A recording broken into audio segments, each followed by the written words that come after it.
Good morning student. अभी हम लोग इकोनॉमिक्स पढ़ने जा रहे हैं। इकोनॉमिक्स में चैप्टर 15 हम लोग पढ़ रहे थे, मुद्रा एवं बैंकिंग। देखिए, मुद्रा के बारे में मैंने आपको बता दिया था और उससे जितने रिलेटेड क्वेश्चन इंपॉर्टेंट थे मैंने आपको लिखवा दिया। ठीक है, अब हम लोग उसके आगे पढ़ेंगे बैंकिंग। बैंकिंग किसे कहते हैं और बैंकिंग क्या है। ठीक है, तो मुद्रा एवं बैंकिंग में बैंकिंग के बारे में भी हम लोग देख लिए थे, जिसमें हम लोग केंद्रीय बैंक देख लिए थे, व्यवसायिक बैंक देख लिए थे। आज हम लोग को पढ़ना है भारत में व्यवसायिक बैंकों के दोषों का वर्णन करो। ठीक है, क्वेश्चन है आज के लिए,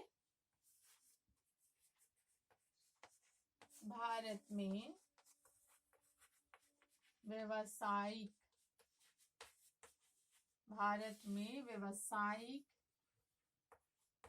बैंकों के दोषों का वर्णन करें। भारत में व्यवसायिक बैंकों के दोषों का वर्णन करें। बैंक का क्या क्या दोष है ये आपको बोल रहा है। ठीक है, बैंकों के दोषों का वर्णन करने बोल रहा है। चलिए हम लोग इसको देखते हैं कि चूंकि हर जगह कुछ ना कुछ फायदों के साथ कुछ ना कुछ नुकसान भी जुड़े होते हैं, उसी तरह जिस तरह से हमारे व्यवसायिक बैंक के कई सारे फायदे हैं जिन्हें हमने पहले क्लास में पढ़ा है, तो आज हम लोग उससे आगे देखेंगे कि इसके क्या क्या दोष हैं। तो आप लिखिएगा आंसर में, भारत में व्यवसायिक बैंकों में कुछ दोष पाए जाते हैं जिनमें से निम्नलिखित प्रमुख है।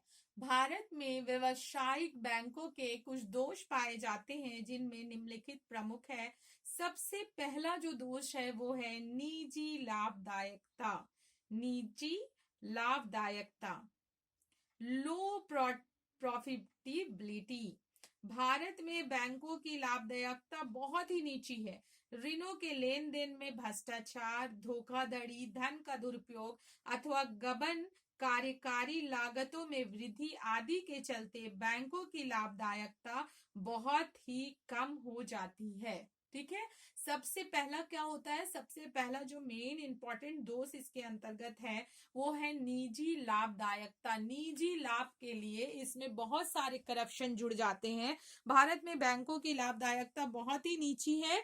ऋणों के लेन देन में भ्रष्टाचार, धोखाधड़ी, धन का दुरुपयोग अथवा गबन, कार्यकारी लागतों में वृद्धि आदि के चलते बैंकों की लाभदायकता में कमी आ जाती है। दूसरा लिखिए, नीचा पूंजीगत आधार, लो कैपिटल बेस। भारत में व्यवसायिक बैंकों का पूंजीगत आधार भी बहुत ही नीचा एवं आसमान है, जिसके चलते उन्हें पूंजी की कमी की समस्या का सामना करना पड़ता है। सार्वजनिक क्षेत्र के 28 बैंकों का पूंजीगत आधार आज भी प्राय वही है जो उनके राष्ट्रीयकरण के समय था। तो दूसरा सबसे बड़ा दोष क्या है इसमें, नीचा पूंजीगत आधार, लो कैपिटल बेस। इसका जो कैपिटल है वो बहुत अधिक नहीं होता बल्कि बहुत कम हो जाता है।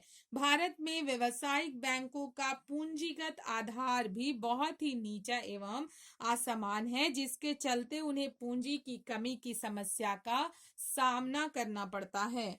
और सार्वजनिक क्षेत्र के 28 बैंकों का पूंजीगत आधार आज भी प्राय वही है जो उसके राष्ट्रीयकरण के समय था। ठीक है, फिर तीसरा हम लोग देखते हैं, ऋण देने में पक्षपात। बैंक कुछ कंपनियों को ऋण देने में पक्षपात करती है। इसका नतीजा यह होता है कि ऐसे ऋण बुरे ऋण में बदल जाते हैं, जिनसे बैंक की वित्तीय स्थिति कमजोर होती जाती है।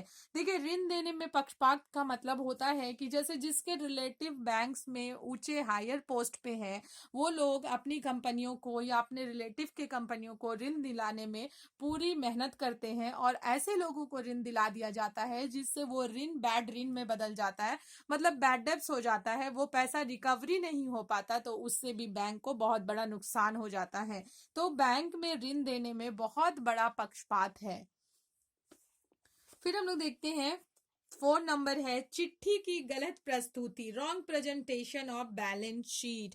वहां पे बैलेंस शीट की जो प्रेजेंटेशन है वो भी रॉन्ग होती है, मतलब गलत की जाती है। ऐसा नहीं है कि हर जगह हमेशा ऐसी गलती की जाती है, पर बहुत ज्यादा इस तरह की गलतियां, इस तरह की दोष इनमें देखे जाते हैं। तो चिट्ठी की, यद्यपि बैंकों में ऑडिट की व्यवस्था होती है, फिर भी कुछ बैंक अपने चिट्ठों की गलत प्रस्तुति करते हैं। वे वित्तीय वर्ष के अंतिम सप्ताह में प्रायः अपनी जमा को बढ़ाकर दिखा देते हैं, जिनसे उनकी वित्तीय स्थिति का सही सही मूल्यांकन नहीं लगाया जा सकता। चूंकि बैंक जानते हैं कि अगर हम बहुत कम अपने वित्तीय विवरण में, अपने चिट्ठे में अगर हम अपने मूल्य को वित्तीय वर्ष में दिखलाते हैं, तो हमारा बैंक सही रास्ते पे नहीं चलेगा, या हमारे बैंक करप्ट होने का बहुत कारण प्रस्तुत हो जाता है। ठीक है, तो इसीलिए वो क्या करते हैं, अपनी ऑडिट में लास्ट टाइम में जो पैसा होता है वो बहुत अधिक बढ़ाकर दिखा देते हैं। और लास्ट है खातों के संचालन में अनियमितता। तो ये सब जो बातें हैं, जो व्यावसायिक बैंकों के दोष है, ये सारे व्यावसायिक बैंक पे लागू नहीं होते, बल्कि कुछ ऐसे व्यावसायिक बैंक है जो इस तरह के फ्रॉड करते हैं, इस तरह की गलतियां करते हैं, जो भारत में आम है। तो इसलिए व्यावसायिक बैंकों के दोषों में एक और दोष मिल जाता है, खातों के संचालन में अनियमितता। बहुत से बैंक अपने खातों के संचालन में अनेक अनियमितताएं बरतते हैं। प्राय बिना खोजबीन के ही कोई बैंक दूसरे बैंक के बुरे खातों को अपने पास ले आता है। तो ये सब चीजें जो है वो इनके दोषों को बताती है। ठीक है, तो पहला क्वेश्चन में आप 5 दोष लिखिएगा। 5 दोष में आप पहले इसका पॉइंट जो होता है, जो भी क्वेश्चन मैं लिखवाती हूँ, हमेशा उसके पॉइंट्स पे ध्यान दिया कीजिए, क्योंकि आपको जब एग्जाम में भी लिखना है तो पॉइंट्स पे ध्यान देना है। पॉइंट्स बिल्कुल सही होने चाहिए। उसके आगे, उसके अंदर का कुछ भी आप लिख रहे हैं तो उसमें जो मैं लिखवा रही हूँ उसको आप पढ़ लेंगे तो भी आपको ध्यान रहेगा। अगर आपको पॉइंट्स याद है तो आप उसका डिटेल लिख सकते हैं, लेकिन अगर आपको पॉइंट्स याद नहीं है और आप एग्जाम में पॉइंट्स वाइज आंसर नहीं देते तो आपको मार्क्स बहुत कम मिलेगा। ठीक है, तो चलिए हम लोग इसका पॉइंट्स एक बार और देख लेते हैं। भारत में व्यावसायिक बैंकों के दोष निम्नलिखित है: निजी लाभदायकता, नीचा पूंजीगत आधार, ऋण देने में पक्षपात, चिट्ठा की गलत प्रस्तुति और खातों के संचालन में अनियमितता। ये 5 दोष जो है वो बहुत इंपॉर्टेंट दोष है इसके लिए। ठीक है, हम लोग दूसरा देखते हैं, भारत में बैंकिंग क्षेत्र में हाल के सुधारों को संक्षेप में बताएं। भारत में बैंकिंग क्षेत्र में हाल के सुधार जो हुए हैं उनके बारे में आपको बताने के लिए कह रहा है। ठीक है, क्वेश्चन देखिए, ये सब क्वेश्चन इंपॉर्टेंट क्वेश्चंस में आता है। भारत में बैंकिंग क्षेत्र में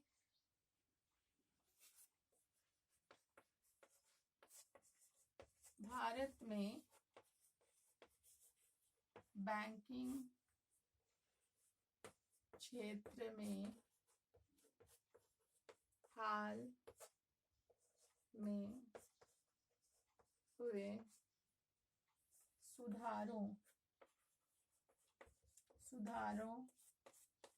को बताइए।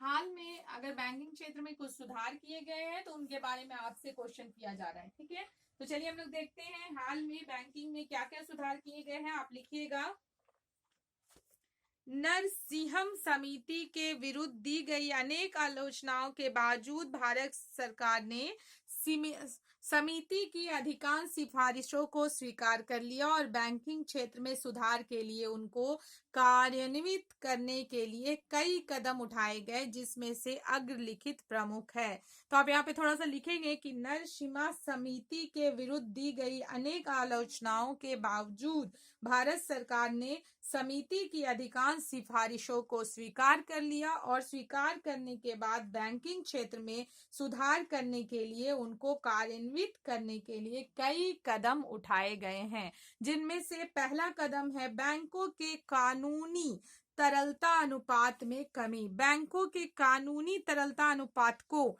38.5% से घटाकर अक्टूबर 1997 में 25% तक कर दिया गया। इससे बैंकों को कृषि, उद्योग, व्यापार आदि को ऋण देने के लिए अधिक धन की प्राप्ति होगी।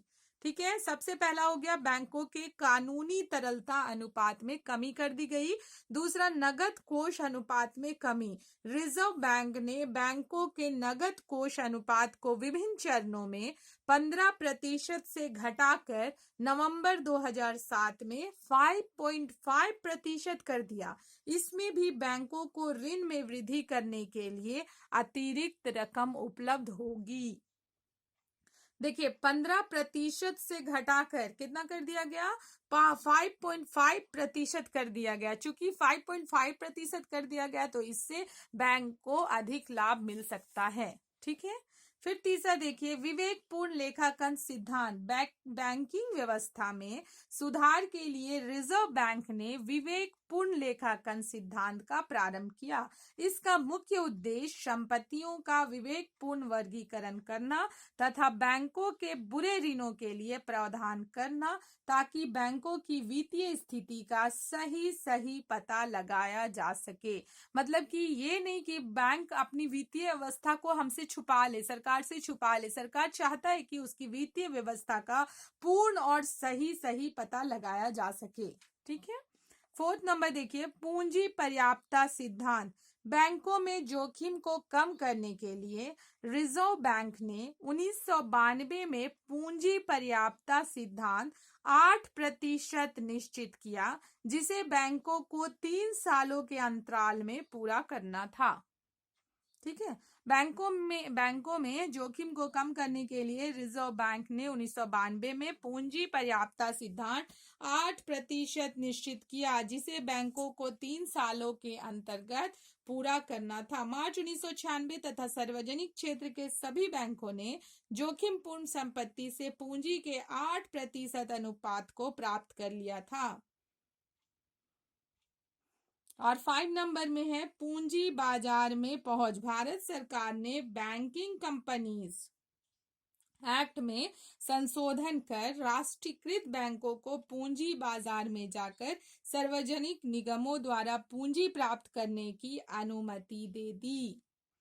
ठीक है, पूंजी बाजार तक पहुंच हो गई उसकी। अब देखिए, इसमें मेन पॉइंट्स जो है वो एक बार फिर से डिस्कस कर लेती हूँ। पहला है बैंकों के कानूनी तरलता अनुपात में कमी। दूसरा है नगद कोष अनुपात में कमी। तीसरा है विवेकपूर्ण लेखांकन सिद्धांत। फोर्थ है पूंजी पर्याप्तता सिद्धांत। और फिफ्थ है पूंजी बाजार में पहुंच। ठीक है, इस तरह से आप देखिएगा कि ये जो 5 जो मेन पॉइंट्स है, पॉइंट्स तो बुक्स में आपको बहुत सारे दिए हुए हैं, पर ये 5 जो मेन पॉइंट्स है आपको एग्जाम में इतना ही क्लियर करना है। और जब भी क्लियर करना है टॉपिक वाइज क्लियर करना है, मैं बार बार बोलती हूँ। और अब आप लोग अपनी जो पढ़ाई है उसको क्वेश्चन बैंक से करना स्टार्ट कर दीजिए। ठीक है, क्योंकि क्वेश्चन बैंक में आपको 10 साल तक का क्वेश्चन मिल जाएगा, और वो जो क्वेश्चन रिपीट किया गया है उस क्वेश्चन को आप बहुत अच्छे से तैयारी कीजिए। और एक बात, आपका चूंकि सिलेबस बहुत कम कर दिया गया है, तो आप जो क्वेश्चन आपके सिलेबस में है कि आपको ये चैप्टर पढ़ना है, उससे रिलेटेड जो क्वेश्चन आपके क्वेश्चन बैंक में है उसको अब आप रिवीजन करना स्टार्ट कर दीजिए। अब आपके पास एग्जाम के लिए ज्यादा टाइम नहीं है, फिर भी दो महीना है अभी पूरा, जिसमें आप पूरी अच्छी तरीके से तैयारी कर सकते हैं। ये चैप्टर खत्म करने के बाद मैं क्वेश्चन बैंक से ही आपको कुछ क्वेश्चंस जो इंपॉर्टेंट है वो बतला दूंगी। ठीक है, तो आप कॉपी में जरूर, जो जितना भी मैं पढ़ा रही हूँ उसको कॉपी में जरूर लिखिएगा, नोट्स तैयार कीजिएगा, क्योंकि वो कॉपी मैं कॉलेज में जमा कराऊंगी। ठीक है, ठीक है, इसके आगे हम लोग कल पढ़ेंगे। Thank you.